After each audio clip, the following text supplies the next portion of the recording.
তৃণমূল আমলে কাঁটাতারের বেড়া বা ফেন্সিং দেওয়া সীমান্তে, সেটার ওপর কোনো উদ্যোগ নেয়নি।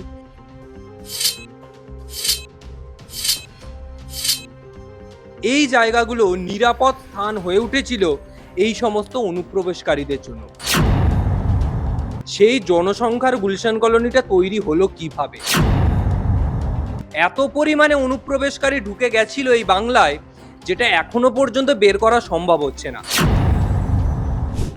আচ্ছা, বাংলা কি এই যে যারা আসি আমরা থাকি, আমাদের জন্য তো সেফ প্লেস, আমরা এখানে জন্মেছি।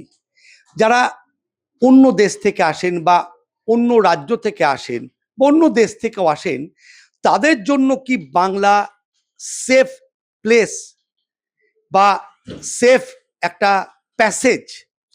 বারংবার কিন্তু বাংলা সেফ প্যাসেজ হয়ে দাঁড়াচ্ছে। কেন এই কথাটা বলছি আপনারা বুঝতেই পেরেছেন। কারণ বিভিন্ন নামে, বিভিন্ন ছদ্মর নামে বিভিন্ন মানুষজন তারা কিন্তু সবসময় এই বাংলাকেই বেছে নেন। মানে বাংলায় এসে নিজের নাম ধাম লুকিয়ে, পরিচয় লুকিয়ে, কারুর সাহায্য নিয়ে আমার অন্য নাম করে নেওয়া, যাতে আমার যে কার্যপ্রণালী, আমার যে কার্যক্রম সেটা সাইডে থাকলো, আর আমি দেখলাম যে আমি মুটে মজদুরি করি, আমি কেরানিগিরি করি, আমি হকারিগিরি করি, এবং যেতে আসতে বিভিন্ন দ্রষ্টব্য, বিভিন্ন জায়গা, সেটা কতটা সিকিওর, সেটা রেল স্টেশন হোক বা আমাদের বিভিন্ন ভিক্টোরিয়া মেমোরিয়াল বা যে সমস্ত জায়গা খুব হাইলি সিকিওর, তার আমি ঘুরে ঘুরে ছবি তুললাম। আর খুব ইজিলি এখন সফটওয়্যার এবং টেকনোলজি যে জায়গায় চলে গেছে, বিভিন্ন অ্যাপসের মাধ্যমে আমি সেটা আরেকজনকে পাস আউট করে দিলাম।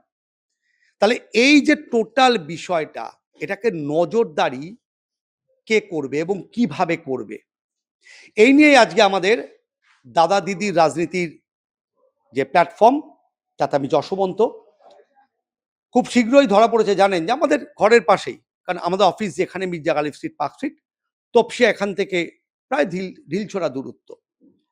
এখান থেকে কিন্তু সন্দেহ, এখনো অভিযোগ হয়তো প্রমাণিত নয়, দুজন ব্যক্তি তারা ধরা পড়েছেন এবং সেই লিঙ্ক আপে বেশ কিছু সন্দেহজনক গতিবিধি বা সন্দেহজনক ব্যক্তিকে ট্রেস করছে প্রশাসন। কিন্তু এরা আদৌ কারা? এরা কি করে অতি সহজে এসে সিম কার্ড পেয়ে যান, অতি সহজে নিজের আইডেন্টিটি ডিসক্লোজ করে নতুন আইডেন্টিটি ক্রিয়েট করে ফেলেন, এবং আমাদের দেশের যে তথ্য, আমাদের রাজ্যের যে তথ্য, আমার শহরের যে তথ্য খুব সহজে পাস আউট করে দেন। এবং বারংবার কিন্তু এই জিনিসই হয়ে আসছে। এর নিষ্পত্তি কোথায়? কি করে বোঝা যাবে যে আমার পাশের লোকটা সে আসল আইডেন্টিটির লোক নয়? এই নিয়ে কথা বলবো। আমার সাথে আমার সহকর্মী রিক, পুরকায়স্থ আছে। রিক, একটা কথা বলো।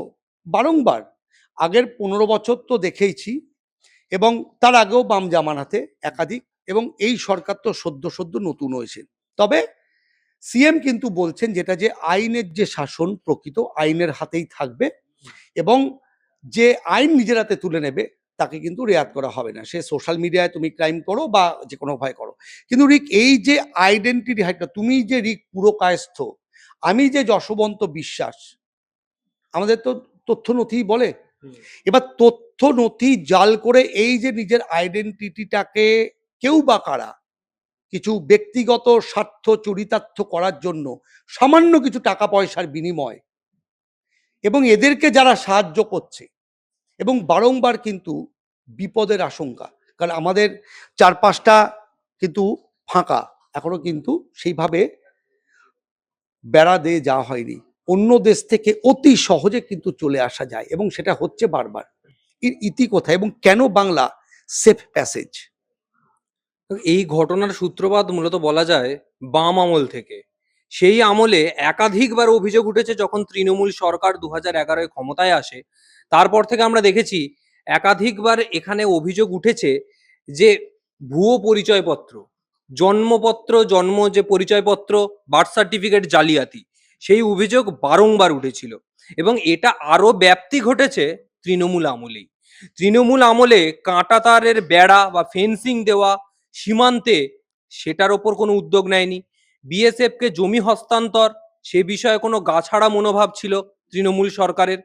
যার ফলে এত কেলেঙ্কারি, এত কেচ্ছা কেলেঙ্কারি, এত অনুপ্রবেশ, আর মূলত এই পার্ক স্ট্রিট সংলগ্ন জায়গা, এই Metiabruz, Park Circus, Gulshan Colony, এই জায়গাগুলো নিরাপদ স্থান হয়ে উঠেছিল এই সমস্ত অনুপ্রবেশকারীদের জন্য। একসময় গুলশান কলোনি বাম আমলের ঠিক মধ্যবর্তী সময় থেকে বলি, তারপর থেকেই তৃণমূল আমল এই জায়গাতে কিন্তু গুলশান কলোনির গড়ে ওঠা। গুলশান কলোনি কলকাতা কর্পোরেশনে কোনো রেজিস্ট্রেশন নেই, গুলশান কলোনিতে কোনো ইলেকট্রিক সাপ্লাই, ইলেকট্রিক অফিস থেকে কোনো রেজিস্ট্রেশন নেই। তাহলে গোটা গুলশান কলোনি কয়েক লাখ, 1,10,000 সম্ভবত, সেই জনসংখ্যার গুলশান কলোনিটা তৈরি হলো কিভাবে? সব কি এখানকার লোকেরা গিয়ে তৈরি করেছে? বাইরের বহিরাগত কেউ আসেনি। বসিরহাট বর্ডার ঢিলছড়া দূরে, 60 থেকে 70 কিলোমিটার গুলশান কলোনি থেকে। কিভাবে তৈরি হলো? এই অভিযোগ বারংবার বিভিন্ন সময় উঠেছে, এবং তৃণমূল আমল, যে আমল এই 15 বছরে এত পরিমাণে অনুপ্রবেশকারী ঢুকে গেছিল এই বাংলায়, যেটা এখনো পর্যন্ত বের করা সম্ভব হচ্ছে না। এমনকি যদি মনে থাকবে তোমার, এই কলকাতাতেই, খাস কলকাতার বুকে, একজন জঙ্গিকে আটক করেছিল এসটিএফ, বেঙ্গল এসটিএফ। অভিযোগ উঠেছিল তিনি পাকিস্তানি জঙ্গি। পাকিস্তান থেকে কাশ্মীর বর্ডার দিয়ে তিনি ঢোকেননি ভারতে, সে ঢুকেছে পাকিস্তান থেকে বাংলাদেশ, বাংলাদেশ থেকে নদিয়া সীমান্ত দিয়ে ভারতে প্রবেশ করে, এই পশ্চিমবঙ্গ দিয়ে। নদিয়া সীমান্তে এখনো পর্যন্ত জমি না হয় হস্তান্তর হয়েছে, আমরা নিজেরা গ্রাউন্ড জিরোতে গিয়ে দেখেছি, 12 কিলোমিটার কোনো ফেন্সিং নেই, এখনো পর্যন্ত কোনো ফেন্সিং নেই 12 কিলোমিটার। মুর্শিদাবাদের শামশেরগঞ্জ, যেখানে কিছুদিন আগেই যে হিংসার ঘটনা, যে ঘটনা দেখতে পেলাম আমরা শামশেরগঞ্জে, সেই জায়গায় শামশেরগঞ্জ বাজার থেকে মুর্শিদাবাদ এবং বাংলাদেশ যে বর্ডারটায়, ইন্দো বাংলাদেশ বর্ডার, দূরত্ব মাত্র 2 কিলোমিটার, কোনো ফেন্সিং নেই। মাঝখানে আমবাগান, আমবাগানটাই হচ্ছে ফেন্সিং। ওখানকার লোকেরা বলছে এই মাঠের ওপার বাংলাদেশ, এপার ভারত, আমরা এই মাঠটাকেই বর্ডার হিসাবে ভেবে নিই, কোনো ফেন্সিং এর প্রয়োজন হয় না। এই যদি নিরাপত্তা ব্যবস্থা হয়, তাহলে বাংলায় অনুপ্রবেশকারীরা ঢুকে, যেহেতু নিকটবর্তী বলতে গেলে বাংলাদেশে ঢুকতে সব থেকে সহজ হবে, কোনো ফেন্সিং নেই তাই। কাশ্মীর বর্ডার অত্যন্ত শক্তপোক্ত ভাবে দেখা চলছে এখন। অবিভক্ত কাশ্মীরের যে অংশটা পিওকে ইন্ডিয়ার আন্ডারে রয়েছে বা পাকিস্তানে রয়েছে, কড়া নিরাপত্তা, ওখানে ঢুকতে গেলে কিছুটা সমস্যা হতে পারে। কিন্তু এই বাংলাদেশ বর্ডার দিয়ে ঢুকতে আর সমস্যা তো হচ্ছে না, নিরাপদ জায়গা তো এই কলকাতা, সবকিছু রয়েছে। 2,000 টাকা দেবে, 3,000 টাকা দেবে, আধার কার্ড হয়ে যাবে, রেশন কার্ড হয়ে যাবে। 1990-এর দশকের আগে মনে থাকবে, তখন একটাই পরিচয়পত্র যেটাকে মূল ধরা হতো, রেশন কার্ড বা ভোটার কার্ড। তারপর তৈরি হলো আধার কার্ড। আধার কার্ড এই রিসেন্ট তৈরি হওয়া, বেশি দিনেরও না। আধার কার্ড তৈরি হওয়ার পরে সেটাকেই মূল করে তার সাথে mobile number, bank account, ration, pan, যাবতীয় যা আছে, পারলে জমির দলিলটাও লিঙ্ক করে নেবে আধার কার্ডের সাথে। এই পরিস্থিতিতে একজন যদি তার আধার কার্ড বানিয়ে ফেলে 2,000 টাকার বিনিময়ে, তাহলে তার ভারতের পরিচয়পত্র পেয়ে ভারতের পাসপোর্ট বানিয়ে নিতে তার কয়েকটা দিনের অপেক্ষা। তো কত সময় লাগবে তাহলে? আর আধার কার্ড বানালে তো এখন রেশন কার্ড হয়ে যাচ্ছে, আগে রেশন কার্ডের ভিত্তিতে আমরা আধার কার্ড হয়েছিল, এখন তাই। ফলে যারা অনুপ্রবেশ করছে তারা যেরকম অপরাধী, তেমনি ঘরের মধ্যে ঘর তৈরি করা বা দেশের মধ্যে থেকে যে দলের মধ্যে উপদলীয় কার্যকলাপ, সেটা যারা করছে এই দেশের মধ্যে বসে, তাদের পরিচয়পত্র কিন্তু ভারতীয় নাগরিক। ঠিক একটা কথা বলে, এই যে তুমি বললে, তার মানে আমার বাংলার কিছু নাগরিক, যেহেতু আমাদের অর্থনৈতিক বা এই হকার এই জিনিসটা অনেকটাই, কারণ এখানে প্রচুর পরিযায়ী শ্রমিক আছেন যারা বাংলাতে সঠিকভাবে না করতে পেরে, এবং এই নিয়ে প্রচুর জল ঘোলা হয়েছে। তার মানে এই অর্থের লোভ, সামান্য কিছু অর্থ, দেখো একটা লোকের আইডেন্টিটি আমরা কি করে বুঝি? আমার সর্বোচ্চ আইডেন্টিটি পাসপোর্ট, কিন্তু পাসপোর্ট আগে হয় না। তো বেসিক হচ্ছে বার্থ সার্টিফিকেট। তুমি যেটা কথা বলছো, আমি যেহেতু আমার জন্মগতভাবে নদিয়ায়, আই বর্ন ইন নদিয়া, তো নদিয়ার একাধিক জায়গা আছে, রানাঘাট অঞ্চল, গেদে, তারপরে কৃষ্ণগড়ের পেছনটায়, বা বনগা বর্ডার যেটা আমাদের এখান থেকে, হ্যাঁ, বনগা হাবড়া বর্ডার। তুমি তারপর একটু এগিয়ে গেলে মুর্শিদাবাদ, মালদা, মালদার থেকে তো বর্ডার হেঁটে ক্রস করা যায়। এবং আমি আমি নিজে তার সাক্ষী, আমি নিজে কিন্তু গেছি। এবং আপনাদের জানিয়ে রাখি, পাসপোর্ট তো অনেক ধরনের হয়। বনগাঁতে কোট অ্যান্ড কোট একটা ধাক্কা পার পাসপোর্ট আছে, মানে এদিক থেকে ধাক্কা দেয় ওদিক চলে যায়, ওদিক থেকে আবার ধাক্কা দেয় চলে আসে। সামান্য কিছু অক্ষর, মানে হাজারও না, 100 200, 500, 700, এবং প্রত্যেক দিন তারা কিন্তু এপার ওপার করে। অর্থাৎ আমাদের নজরদারির যেমন একটা কমতি বা খামতি আছে, হয়তো পর্যাপ্ত পরিমাণে সেই জায়গাগুলিতে পুলিশ প্রশাসন যারা আছেন সেই রিক্রুটমেন্ট নেই, সেটাও একটা ফ্যাক্টর। এবং আগে একটা পুলিশের সোর্স মানি ছিল, সেটাও কিন্তু তৃণমূল আমলে যে কোথায় চলে গেছে সেটা আমরা আর খুঁজে পাইনি। পুলিশ থেকে একটা সোর্স মানি থাকতো। তো এই সবকটাকে কাজে লাগিয়ে, এবং দেখো টেকনোলজি যে জায়গায় গেছেরই, এখন একটা কারুর সম্বন্ধে কিছু বার করা, তার অ্যাকাউন্ট বা সেই জায়গা 2-4 মিনিটের বেশি লাগে না। এইগুলোই কি মূল কারণ, নাকি কিছু লোক এই লোভ যে বিষয়টা আমাদের যে রিপু আছে তাতে যে লোভটা একটা জায়গায়, এটার বশবর্তী 2-5 হাজার টাকার জন্য নিজের দেশের সিকিউরিটি তারা ছেড়ে দিচ্ছে? দেখো, 2-5 হাজার টাকার জন্য বা লোভ সেটা পরবর্তী বিষয়, কিন্তু সব থেকে বড় বিষয় কেউ যদি এটাকে অজুহাত অনেক ক্ষেত্রে দাঁড় করানো হচ্ছে বা অনেকে করছে যে আমাদের দেশে চাকরি নেই, অর্থনৈতিক ব্যবস্থা অত্যন্ত খারাপ, তাহলে আজকে যদি বাংলার কথাই বলি, বাংলাতে যদি চাকরি না থাকে, বাংলায় যদি শিল্প না থাকে, ব্যবসা না থাকে, বিহার উত্তরপ্রদেশের হকাররা এসে বাংলায় হকারি করছে না। বিহার উত্তরপ্রদেশে তার মানে চাকরি নেই, তাই জন্য বাংলায় তারা তাদের কাছে নিরাপদ। আবার যদি ঘুরিয়েও বলা হয়, বাংলার বহু পরিযায়ী শ্রমিক আছে যারা কেরালা কর্ণাটকে যাচ্ছে কাজ করতে, ফলে হরিয়ানাতে যাচ্ছে। ফলে বিভিন্ন জায়গায় মিশ্র সংস্কৃতির জায়গা আমাদের দেশ, সর্বধর্ম সমন্বয়ের জায়গা। সেই জায়গায় কেউ যদি নিজে খাটবো না এটাকে ভেবে রাখে, আমি কাজ করব না, আমি ঘুর পথেই টাকাটা ইনকাম করব, বাংলাদেশ থেকে অনুপ্রবেশকারী ঢুকবে 1000 টাকা বর্ডার সীমান্তে দিয়ে, সেখানকার লোকাল গ্রামবাসীদের হাত করে ঢুকে গেল কাঁটাতারের তলা দিয়ে, এসে তারপর এখানে লোক ধরে 500-600 টাকা দিয়ে আমার আধার কার্ড বানিয়ে দিন, গভর্নমেন্টের সাইটে রেজিস্টার হয়ে তার আধার কার্ড ভারতীয় পরিচয়পত্র হয়ে যাচ্ছে। কলকাতা পুরসভা থেকে বার্থ সার্টিফিকেট তৈরি হয়ে যাচ্ছে বাম আমলে। সেই অভিযোগ যদি উঠতে পারে, তাহলে সেই বার্থ সার্টিফিকেট দেখে আধার কার্ডটা কেন তৈরি হবে না? যে ধরো আজকে আমি একটা সাইবার ক্যাফে খুলে বসেছি, আমি আধার কার্ড তৈরি করতে জানি, আমার গভর্নমেন্টের রেজিস্ট্রেশন রয়েছে, আমি করব। আমার কাছে একজন আধার কার্ড তার বার্থ সার্টিফিকেট নিয়ে আসলেন যে আমার বার্থ সার্টিফিকেট রয়েছে, আধার কার্ড নিয়ে আপনি বানিয়ে নিন, আমি স্বাভাবিকভাবে বানিয়ে দেবো। কলকাতা পুরসভা, হাওড়া পুরসভা, তারা সেখানে বার্থ সার্টিফিকেট যদি দিতে পারে, তারা দাঁড়িয়ে থেকে যদি দেয় সেটা, তাহলে আমি কেন বানিয়ে দেবো না? এক্ষেত্রেও কিন্তু অনেকে বানিয়ে দিচ্ছে তাদের এই কথাগুলো শুনে। তাহলে সরকার এবং প্রশাসনকে যৌথভাবে একটা কমিটি গঠন করে গোটা এলাকার সার্ভে করতে হবে, কোন জায়গায় বা কোন সার্ভার থেকে এই সমস্ত আধার কার্ডগুলো তৈরি হয়েছে। তাহলে তাদেরকে আইডেন্টিফাই করা যাবে যে কারা এই আধার কার্ডটা তৈরি করে দিয়েছে।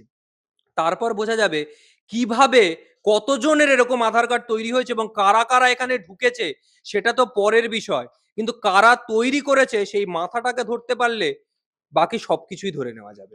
দেখো, এটাকে আমরা দেখিয়েছি আবার নদিয়ার চোপড়া একটি জায়গা বা একাধিক, মানে একজন ব্যক্তি 4000 বার্থ সার্টিফিকেট ইস্যু করেছিলেন এবং তার অ্যাকাউন্ট থেকে তার স্যালারি কম কয়েক লক্ষাধিক টাকা উদ্ধার করেছে। এই ঘটনাও কিন্তু ঘটেছে। এখন প্রশ্নটা হচ্ছে আমাদের দেশের সার্বভৌমত্বের, আর কদিন পরেই স্বাধীনতা দিবস, কিন্তু আমরা স্বাধীন কি আদৌ হতে পারলাম? এই প্রশ্নটা কিন্তু এখান থেকে উঠছে। তার কারণ হচ্ছে এই যে বললাম, সেই লোভ বা অর্থ বা পারিপার্শ্বিক, বা আমি অল্প খেটে বেশি ইনকাম করব, এই যে মাথায় আদতে শিক্ষাটা গ্রহণ করব না, সব মিলিয়ে কিন্তু আমার চারপাশটা কিন্তু অত্যন্ত বিপদ সংকুল। এবং এই সমস্ত কিছু কিছু এলাকায় যেহেতু শিক্ষাটা এখনো পর্যন্ত প্রপারলি গিয়ে পৌঁছায়নি, কাজেই কিছু মানুষের কাছে এই 2-5 হাজারটা কিন্তু অনেক বড়, এবং তার জন্য এই সমস্ত সার্টিফিকেট, এই বার্থ সার্টিফিকেট, এই আধার, এটার জন্য তারা কিন্তু খুব দ্রুত সহজে পেয়ে যাচ্ছেন। এখন টেকনোলজিকে কাজে লাগিয়ে কিন্তু তারা অতি দ্রুত কিন্তু নাম পরিবর্তন করে, নাম হাইড করে তারা কিন্তু হয়ে উঠছেন আমার দেশের নাগরিক। তারপর এখানে পরিকল্পিতভাবে থেকে সংসার পেতে সবকিছু ঘর গুছিয়ে নিচ্ছেন। একাধিকবার উঠে এসছে, রাজারা নিউ টাউনে এলাকা ফাঁকা হয়ে গেছে এসআরের সময়। আমি দক্ষিণ কলকাতায় থাকি, আমার এলাকার বারুইপুর বা এই সংলগ্ন এলাকা ফাঁকা হয়ে গেছে, এরকম প্রচুর। আমার পাড়াতে এরকম ঘটনা আছে, স্বামী স্ত্রীকে ফেলে রেখে কেউ এখান থেকে অন্য দেশে পালিয়ে গেছেন। এই সমস্ত প্রশাসন দেখছে। এখন প্রশাসনকে শুধু কি দায় করলে হবে? আমাদেরও তো দায় আছে। আমরা যারা নাগরিক, আমরা যারা সচেতন, আমরা যারা শিক্ষণবিদ, আমাদেরও কিন্তু দায় থেকে যায়। কাজেই নতুন গভর্নমেন্ট চেষ্টা করছে, যেমনটা রিক বললো, যে এমন একটা নীতি আনার এবং টেকনোলজি, যেমন আইপি অ্যাড্রেসকে কাজে লাগিয়ে কিন্তু অতি সহজে ধরে ফেলা যায় কোন জায়গার থেকে এগুলো ইস্যু করা হয়েছে। সবটা নজরে রাখছেন শুভেন্দু বাবুরা, নতুন সরকার, একটু তো সময় তাদের দিতেই হবে। তবে আমরা এইটুকু আশা করতেই পারি আজকের পর থেকে যে এই সংখ্যক নাম হাইড করে থেকে আমার দেশকে, আমার শহরকে বিপদে ফেলা, এই জিনিসটা বন্ধ হবে, একটা পরিষ্কার বার্তা যাবে। এরকম দেশদ্রোহিতা কাজ করলে কিন্তু একটাই অর্থ, শাস্তি, এবং শাস্তিটা এতটাই কড়া হতে হবে যাতে এটা করতে গিয়ে শুধু যে করছে তা না, যারা সাহায্যও করছে তাকে, তাদেরও কিন্তু এই শাস্তির মুখে পড়তে হতে পারে। তবে কতদূর কি হয় এটা সময় বলে দেবে, আর আমাদের নজর থাকবে সেই দিকে। আপাতত দাদা দিদি রাজনীতির মঞ্চে আজকের আলোচনা নিয়ে আমি যশবন্ত বিদায় নিচ্ছি। পরবর্তী অন্য কোনো এপিসোডে অন্য কোনো টপিক নিয়ে আবার হাজির হবো আপনাদের সামনে। ভালো থাকবেন, নমস্কার।